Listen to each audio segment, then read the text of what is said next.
experience. And that's how I felt when I got the PS4.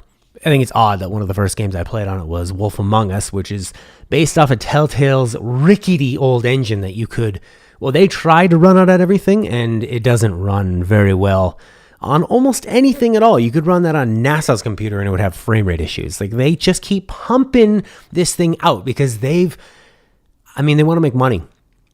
And that's the thing with video games, to go off on a bit of a tangent here, is that it's a really hard industry to make money in.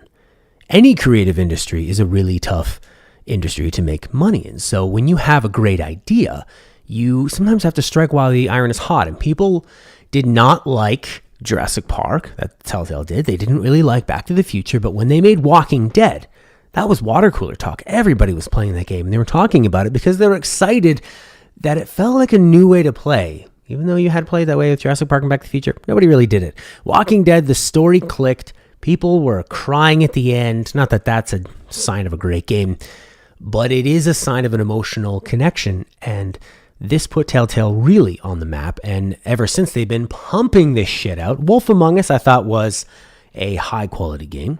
Nothing wrong with that. Tales from the Borderlands, surprisingly funny. Great Telltale game. I mean, they don't look great, but they do the job. But then we see this Telltale's Batman. I mean, it's just Telltale everything. And you're wondering, like, are you guys ever going to update this engine?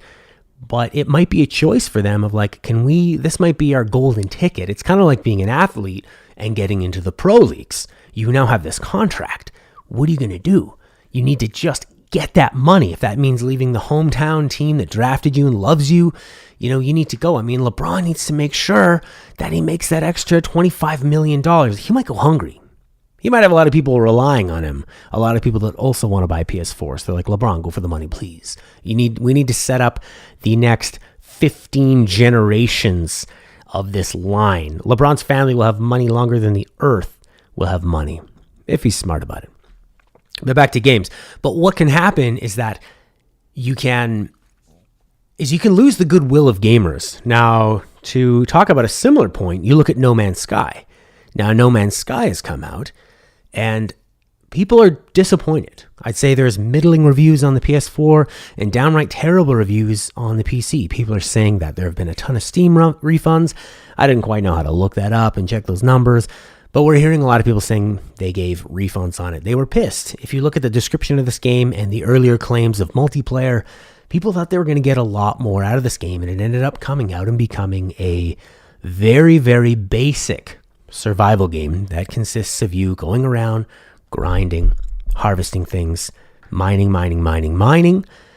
You go from planet to planet. All the planets, they are randomly different, but they're still very much the same. It feels a lot like you are playing Mr. Potato Head. Like, yeah, you can put his nose on the bottom, but I mean, it's still a lot of the same parts. Mind you, I haven't played the game, but I've listened to a lot of discussion and looked at it, so I think that there's still definitely a lot of fun to be had with No Man's Sky. I just wish it didn't come out with all this hype. Now, here's the problem. Tying up to my original point, No Man's Sky made Hello Games a shit ton of money. A lot of people bought this game. This is one of those conversation piece games that everybody was going out and getting. It reminds me of when I bought Fallout 4. I was so excited about Fallout 4. I had just gotten Witcher 3, I think a day or two before that. I was a little late to that party. I traded Metal Gear Solid 5 for it. And it just wasn't... I knew Witcher 3 was going to be a good game. I knew that it could draw me in, but I felt the hype of Fallout 4 and I wanted to be in on it. I was doing these shows, so I thought I better get in on it. And it took over the internet for at least a week or two. And you saw everybody playing it. I was getting my hair cut, and I had an EB Games. That's our Canadian place to buy games, of course. It's bought and owned by GameStop if you're American. And I had an EB Games bag. And the guy at the haircut thing said, "Oh yeah, you got Fallout 4?"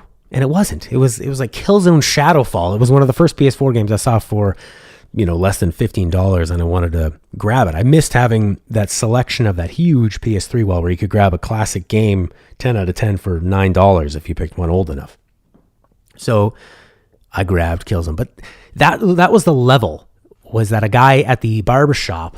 Now here's the thing. He wasn't even a gamer. I asked him, "Are you a gamer?" And he's like, "Nah, I don't really play," but he knows about it. Stella, my girlfriend, was telling me she knew about Fallout coming out. And not just from me. She said her friends kept asking her. She's like, what's this game that's coming out? Because all of her friends were worried that their boyfriends weren't going to pay attention to them enough or watch Netflix with them for the next few months as they grinded their way out in the Fallout lands. Now, back to No Man's Sky.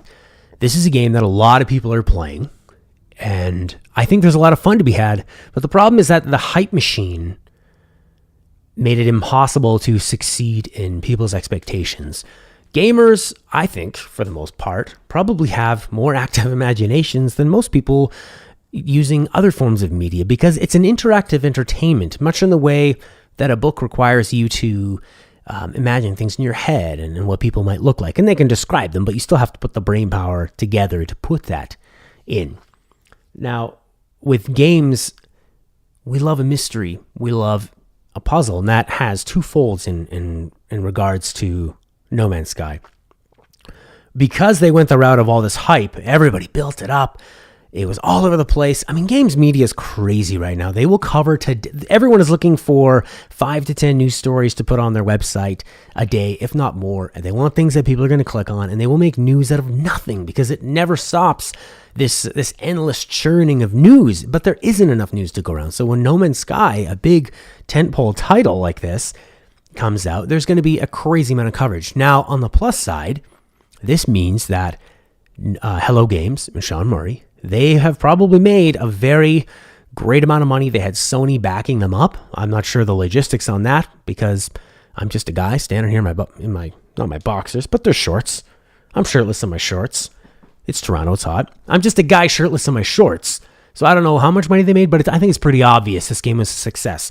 Because if you look at how it was made, it was obvious that this was a very simple, not a simple engine because the complexity of the algorithm behind it to create this randomly or procedurally generated world, that's not simple. And I don't want to belittle what they did, but this is not a $100 million AAA game.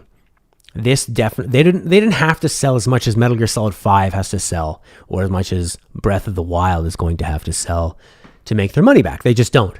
So that gives them the power. That gives them that fuck you money. And they're already pretty indie, just shaking a deal with Sony. Again, I don't know. I'm a guy in my shorts.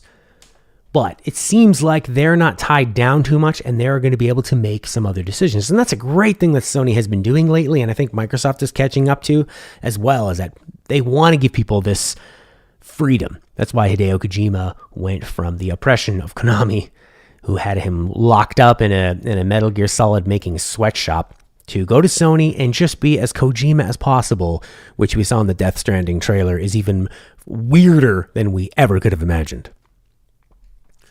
But the problem is that has Hello Games and Sean Murray, have they lost the trust of people at the expense of all this hype and money? Yeah, they're successful and they can make any kind of game they want to make now.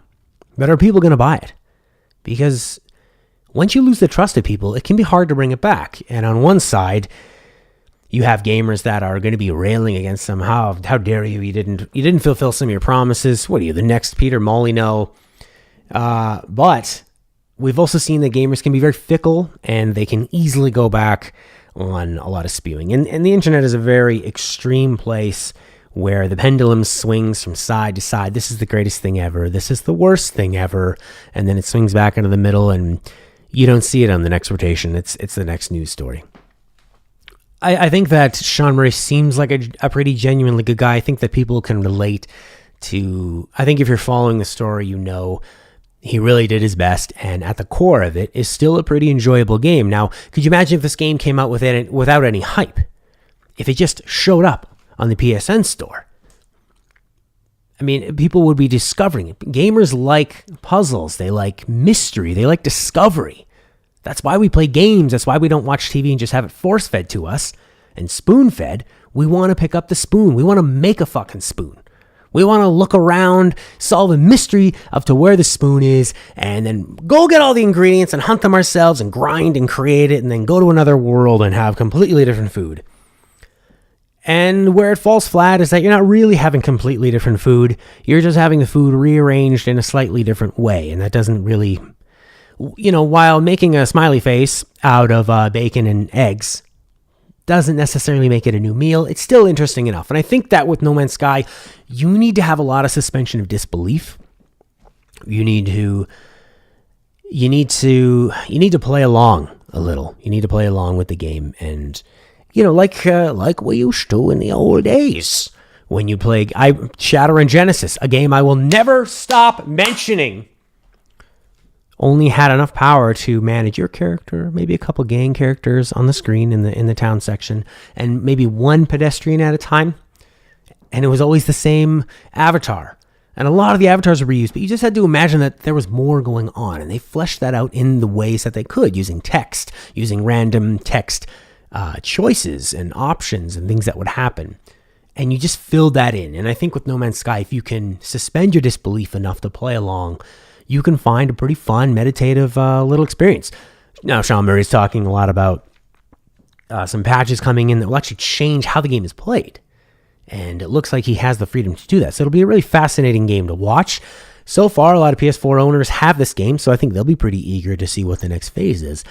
It's not a good sign when many of the stories, and again, let's take whatever people report on with a grain of salt, because almost a huge majority of journalism is clutching at straws and trying to make a story out of anything.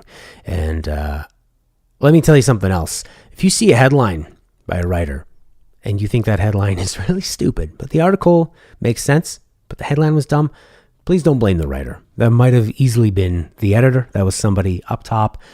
That could have been somebody else who controls the money that told them this is what they should do. Now, we're really lucky here at a90skid.com. We have a fantastic owner and founder. His name is Lachlan. He's done a few Let's Plays on the channel. He did one for Yarny. You should check it out. It's a really nice game, and Lachlan's got a very relaxed and cool, very relaxed, easygoing, unique perspective.